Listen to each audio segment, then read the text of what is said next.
Olá, meu amigo, minha amiga, sejam bem-vindos a mais um Portal do José. E hoje é um daqueles papos que eu gostaria muito que chegasse aquele teu amigo, aquele teu parente que votou em Bolsonaro, que acredita no presidente da República, aquelas pessoas de boa fé, né?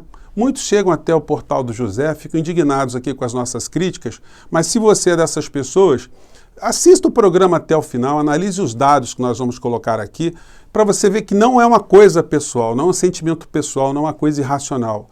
O presidente da República ele está contra você, ele está contra os seus eleitores, está contra o povo brasileiro. Eu vou comentar aqui algumas mentiras graves que ele falou no dia de hoje, o que isso representa para todos nós. Enfim, se você está chegando agora, se inscreva no nosso portal, dê o clique, compartilhe os nossos vídeos, mande suas críticas, seus comentários aqui também para o nosso portal e se gostar, dê joinha. Muito obrigado a todos vocês que têm feito nosso portal chegar muita gente, né? Então, gente, vamos aos papos aqui, né? No dia de ontem eu falei com vocês, no nosso último programa, do ministro Tarcísio, né?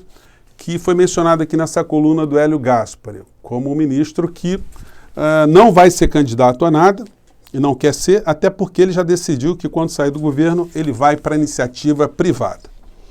Então, ele é um capitão do Exército que virou ministro no governo Bolsonaro de infraestrutura, uma área tão estratégica quanto a área da economia. Então, esse homem já decidiu que ele vai sair com uma série de informações estratégicas e vai prestá-las à iniciativa privada. Talvez motivado pelos encontros que ele está tendo, né? O ministro ele anda muito desenvolto aqui nesses leilões, é gente com muito dinheiro, são grandes interesses estrangeiros, sobretudo, ou interesses aqui internos, mas de grupos poderosíssimos. Ele está aqui ajudando a bater o martelinho. Aqui é um leilão, aqui foi outro leilão, ele assim com certo sorriso da Mona Lisa, né? Que é aquela figura que está sorrindo meio para dentro, a gente não sabe exatamente por que é que ele está sorrindo, um sorriso enigmático. Aqui outro leilão, sempre de boca fechada, não mostra os seus dentinhos, mas a gente pode ver que os dentinhos continuam muito afiados, porque hoje saiu aqui numa matéria no estado de São Paulo, que mulher do ministro da Infraestrutura tem cargo na Embratur. Então esse pessoal que fazia um discurso contra as boquinhas, eles estão com os dentezinhos muito afiados, né? Como eu disse a vocês. Eles gostam muito de guloseimas da administração pública transformadas em salários, né? Eu tenho criticado muitos militares aqui que têm se vendido por conta de contra-cheques mais gordos e agora a gente está vendo que eles vão colocando as suas senhoras por todos os cantos. A mulher do ministro Tarcísio de Freitas, ela foi contratada para trabalhar na Embratur para ganhar um salário que está entre 20 e 23 mil reais mensais, né? Fora os auxílios como auxílio refeição, saúde, enfim. Lá é um espaço bastante suculento para quem está a fim de dar mordidas em verbas públicas. E o nome da senhora é a Catiane Seife, que é a superior hierárquica, né, da mulher do ministro, que se chama Cristiane. Bom, então ela foi, a mulher do ministro da Infraestrutura, foi trabalhar para ser auxiliar da mulher de um outro servidor público. Aí é o servidor público Jorge Seife. O Jorge Seife, gente, é aquele que se notabilizou muito por toda hora tá dando beijo no Bolsonaro. Ele participa mais das lives do Bolsonaro que o ministro da Economia, o próprio ministro da Infraestrutura, o secretário da Pesca, ele está em todas. E o Bolsonaro, quando dá uma vacilada, ele vai por trás e pumba, dá um beijo, ele tem uma compulsão. A gente vai ver algumas fotos aí dele dando beijo no Bolsonaro. É uma coisa que é só Freud para explicar, né? Mas também, né, um homem que, na presidência da República, arrumou um cargo para o Jorge Seife, para sua esposa, é um negócio que o afeto do Jorge Seife ele fica muito mais exacerbado, né, nesses momentos, né? Pois bem, e hoje o Bolsonaro ele fez aquela aparição no cercadinho de manhã cedo e, gente, eu vou falar uma coisa para vocês, eu nunca pensei na minha vida que eu fosse, na condição de professor de direito, né, dizer tantas vezes que um presidente comete crimes de responsabilidade. Ele é quase um serial criminoso, um serial delinquente, no mais alto cargo da nação, onde numa única fala, de pouco mais de 20 minutos, ele fala várias mentiras, ele comete várias impropriedades, ele desinforma a população, ele deforma a realidade, ele cai em contradição, ele mostra que ele mesmo mente para os seus apoiadores. E a gente vai mostrar onde é que isso se deu. Antes de colocar a fala dele aqui, deixa eu diminuir de novo. Ele, mais uma vez, ele recebe só pessoas que já são filtradas ali, né? Ninguém pode fazer nenhum tipo de pedido, levar nenhum tipo de papel. As pessoas já estão quase com um roteirinho ali pré-estabelecido do que podem dizer ao Bolsonaro ou não. Pode agradecer, pode elogiar, pode chorar, enfim. E podem exagerar também. Muitas pessoas dizem que ele é enviado de Deus. Gente, se o Bolsonaro, vamos falar sério, né? Se o Bolsonaro é enviado de Deus e nós já estamos aqui com ele pilotando o assassinato de mais de 265 mil pessoas, não seria melhor Deus ter mandado uma praga de gafanhotos, um tsunami, um terremoto? Pelo menos a gente resolvia isso aí, partia para frente, porque essa praga que nós estamos sofrendo no nosso país, ela vai deixar marcas durante muitas décadas aqui no nosso país, sem falar nas perdas que nós estamos sofrendo a cada dia. Enquanto nós estamos falando aqui, tem mais gente morrendo aqui no nosso país. Então, ele, dentro das várias mentiras que ele disse ali, ele disse que o governo dele é o governo que fez o maior projeto social do mundo, dando dinheiro para as pessoas para sobreviverem, né? Não é bem isso que aconteceu. Primeiro que lá nos Estados Unidos, o ídolo dele, o Trump, deu quase 2 trilhões de dólares em cheques para as pessoas ficarem em casa, as pessoas ficarem protegidas economicamente por conta do baque econômico que a pandemia criou nos Estados Unidos.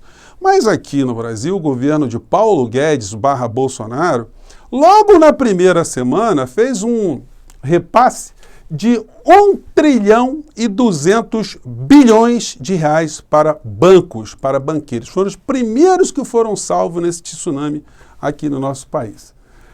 Vamos lembrar que boa parte dos recursos estão sendo repassados para os estados e municípios, já são originários dos estados e do município, estão sendo devolvidos como deveriam ser, em grande parte, pela distribuição tributária que a Constituição determina, né? Bom, o Guedes deu uma sumida no meio dessa história. O Bolsonaro disse que descobriu que tinha 40 milhões de invisíveis no nosso país. O Guedes vai mostrando o seu caráter genocida, de cúmplice no genocídio, porque se ele tem algum nível de informação, era para ele ter avisado o Bolsonaro a tragédia econômica que aconteceria no Brasil se a pandemia não fosse enfrentada como todos os países enfrentaram no mundo. O Brasil é o único país que está na contramão do planeta. E o Paulo Guedes, como ele está interessado em só fazer negócios, em aproveitar a tragédia, a catástrofe, dentro de uma doutrina chamada doutrina do choque, que uma pesquisadora chamada Naomi Klein identificou muito bem, que toda vez que acontece uma tragédia em algum país, é o momento de fazer transformações econômicas muito profundas, ou diante de uma catástrofe, ou diante de uma ditadura. Por isso, Paulo Guedes trabalhou no Chile como auxiliar de Pinochet, o genocida, assassino, torturador e ladrão Pinochet, a favor dos interesses de pequenos grupos econômicos contra o povo chileno, cujas marcas estão até hoje sendo cicatrizadas, algumas não vão cicatrizar jamais no povo chileno. Então, Paulo Guedes está aqui se fazendo de morto, agora ele descobriu que a vacinação é fundamental, mas até ele ter feito alguma coisa, ser contraposto a Bolsonaro, porque o grande receio do Guedes, né, gente, vamos falar a verdade, era ele discutir com o Bolsonaro e Bolsonaro botá-lo para fora do poder.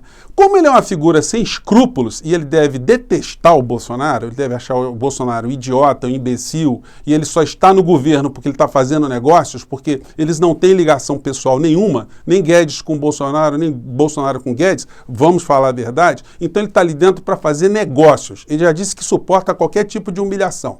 Podem xingar, podem falar o que quiser, enquanto ele estiver ajudando a iniciativa privada nacional e internacional a roubarem o povo brasileiro, ele vai permanecer dentro do governo brasileiro. Pois bem, o Bolsonaro falou da cloroquina de novo. Gente, é uma coisa absurda, né? E falou que o isolamento aumentou o preço. De onde ele tirou isso? Que o isolamento aumentou o preço do óleo de soja, aumentou o preço do arroz. O que tem a ver uma coisa com a outra? Então ele mente e fica por isso mesmo. E os meios de comunicação não desmentem o presidente. E ele vai nutrindo as suas bases com essas mentiras. E aí, gente, a gente chega no momento que eu não queria mostrar, mas eu vou ser obrigado a mostrar. Eu peço um pouquinho de paciência para vocês, porque nessa fala do Bolsonaro, ele mostra as contradições, ele mostra que ele estava mentindo, ele comete o ato falho, né? Porque ele disse que ele não podia fazer nada contra a pandemia porque o STF não deixava. Só que agora ele cometeu um ato falho mostrando que ele sabe que ele podia fazer, inclusive a coisa mais complicada, a coisa mais nevrálgica, que é decretar o lockdown. Vamos ver aqui como é que um mentiroso cai em contradição e mostra que de fato estava mentindo. Vamos lá. Só que esse mentiroso é o presidente da nação, né? Vamos lá. Eu poderia decretar um lockdown nacional, sabia disso? Só para mostrar para aqui que o Supremo decidiu. São competências concorrentes. Eu, por exemplo, fecho um estado. O governador pode pegar uma região do estado, além de fechar, impor outras medidas restritivas. E dentro daquela região, se um prefeito quiser, ele bota mais medidas restritivas ainda, o que vale a mais restritiva. Eu só dou um recado aqui. Né? Alguns querem que eu decrete lockdown. Né? Não vou decretar. E pode ter certeza de uma coisa. O meu exército não vai para a rua para obrigar o povo a ficar em casa. O meu exército, que é o exército de vocês. Então fique tranquilo, tocante a isso daí. Agora vamos ver até onde o Brasil aguenta esse estado de coisa aí. Eu quero paz, tranquilidade, democracia, respeito às instituições, mas alguns estão se excedendo. Bom, a fala dele foi uma fala ameaçadora, mentirosa e ameaçadora. Em primeiro lugar, ele confirmou que ele sabe que o STF deu autorização para ele fazer o lockdown. Então, tudo que ele disse anteriormente, que ele não podia fazer nada, que o STF tinha bloqueado, é mentira. Ele mentiu o tempo todo, como nós aqui estávamos falando o tempo todo e cobrando dos meios de comunicação que explicassem para a população que ele estava mentindo a respeito dessa questão. E agora ele diz que não vai decretar o lockdown e que o exército dele uma ova. O exército é meu, o exército é teu, o exército é do povo brasileiro. O exército não é um bando de milicianos fardados, como ele pensa, que vai ficar ao sabor da vontade pessoal dele. Não é assim que funciona a República. Essas falas do presidente, gente, são falas extremamente graves, falas irresponsáveis, que mostram que ele comete crime de improbidade no trato das questões da administração pública de uma maneira geral. E ele ameaça no final, dizendo que tem gente que está se excedendo. Mas se excedendo do quê? Quem é que está se excedendo aqui no nosso país? Quem está se excedendo é ele, o governo dele, é no homicídio em massa que está acontecendo aqui no nosso país. Ele que está se excedendo. Gente, ele contou uma outra mentira nessa live, dizendo que ele não pode sancionar projetos ou deixar de sancionar projetos de lei criados pelo Congresso Nacional, porque ele pode cometer crime de responsabilidade. Ele tem que ver se tem dinheiro para fazer isso. Gente, no processo de formação de leis, no processo legislativo, como é chamado, um projeto que um deputado apresenta, ele passa por uma comissão de constitucionalidade, um processo que vai verificar se aquele projeto está amparado na lei, e depois que ele é votado, ele segue ao presidente da República só para o presidente verificar se é legal ou se não é legal. Se não for, ele faz algum comentário ali, ele coloca e veta ou não veta. Não tem nenhum tipo de responsabilidade na lei do presidente vetar ou aprovar um projeto. Portanto, ele mentiu mais uma vez, gente, ele desinforma as pessoas que vão seguindo o Bolsonaro pelas redes. E aí, gente, a gente fica o tempo todo lidando com gente desinformada, gente que está vendo o Brasil afundar e acha que isso é culpa de seres alienígenas, seres extraterrestres, pessoas de outras galáxias, quando, de fato, o nosso mandatário, o presidente da República, ele é o principal responsável dessa tragédia que está acontecendo no nosso país todos os dias. Como eu falei para vocês anteriormente, enquanto nós estamos batendo papo aqui, o dólar comercial não fechou, mas o dólar turismo já está batendo R$6. Aonde é que nós vamos parar com essa gente, com esse grupo de insanos, mentirosos, nepotistas que gostam de dar mordida no erário público? A gente não sabe. Mas se a gente puder conscientizar cada vez mais as pessoas que estão próximas da gente, que quem nos governa é um grupo de vigaristas, estelionatários na área econômica e lunáticos na área política, quanto mais a gente vai fazendo isso, mais a gente está ajudando a criar algum tipo de consciência política no nosso país. Gente, eu fico por aqui, mande seus comentários. Mais uma vez, perdoem aqui a veemência, mas não dá, né, gente? É muita coisa errada, muita coisa complicada, mas a gente não vai baixar a nossa guarda, não. Até o nosso próximo encontro. Tchau.